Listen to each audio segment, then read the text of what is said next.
The Bible prophesies that a sinister figure will emerge when the end times approach. This evil being will be known as the Antichrist. He will be the opponent of Jesus Christ when the latter finally returns. The Antichrist is a son of Satan and, like Christ, will come into the world from the womb of a woman. This being, half a man, half a devil, will disguise himself among men, waiting for the final judgment. In the beginning, it will be difficult to identify the son of the devil, because he will not give any indication of his origin, much less of his intentions. His strength will become even greater when men believe less in the forces of Satan. After all, when God says in the Exodus, "I am who I am," the Antichrist says, "I am who I am not." To find the Antichrist among men, based on signs of evil, will be a fruitless search. After all, the son of Satan is capable of the greatest acts of benevolence, only to disguise his ultimate goal, to ruin the work of the Creator. The Antichrist will use his increasing influence to convince men that the kingdom of God does not exist, and that the only existing world is the one in which we live.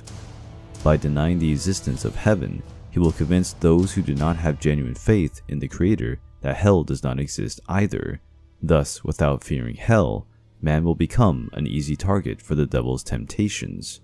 The Antichrist will become stronger and more influential as the final judgment approaches. He will become an important public figure, and his words will win millions of souls for the ranks of Satan. The son of Satan will proclaim the right to absolute freedom, because by denying heaven and hell, the idea of good and evil will also be ruined. Then everything will be allowed. All the values preached in the Bible will be denied and considered dogmas of a corrupted church, which, with its shackles, makes man's development impossible. The Antichrist will have impressive qualities. He will be an intellectual genius, with great oratory skills, and his political ability will make him an unprecedented politician. A new religion will be born under the command of the Antichrist. This new creed will deny Jesus as the Messiah. The Antichrist will declare himself to be the true and only Messiah. The opponent of Christ will have the power to rule over all nations and will found a world religion. Some say that the influence of the devil will reach the throne of St. Peter in Rome. The church itself will be used to destroy the true faith. Like wolves disguised as lambs, they will use the words of the Lord in a distorted way, only in order to keep men away from God. The Antichrist will use tricks in the form of miracles to take the place that belongs to Christ.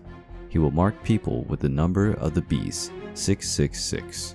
When the son of perdition reaches the height of his power, and many have already accepted his will, Jesus will finally return to save the souls of those who have not yet yielded to the temptation of Satan, and the end of time will begin.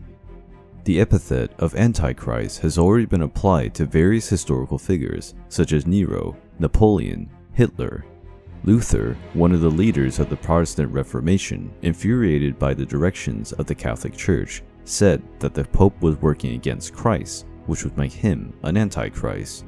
This statement still echoes among some followers of Protestant doctrines who believe that the Antichrist will emerge in the form of one of St. Peter's successors. The term Antichrist has become vulgar and is now used to refer to all those who deny the divinity of Jesus, such as atheists, Jews, Muslims, and so on. But, according to tradition, the true Antichrist will emerge where he is least expected, and by the time his true identity is revealed, it will be too late.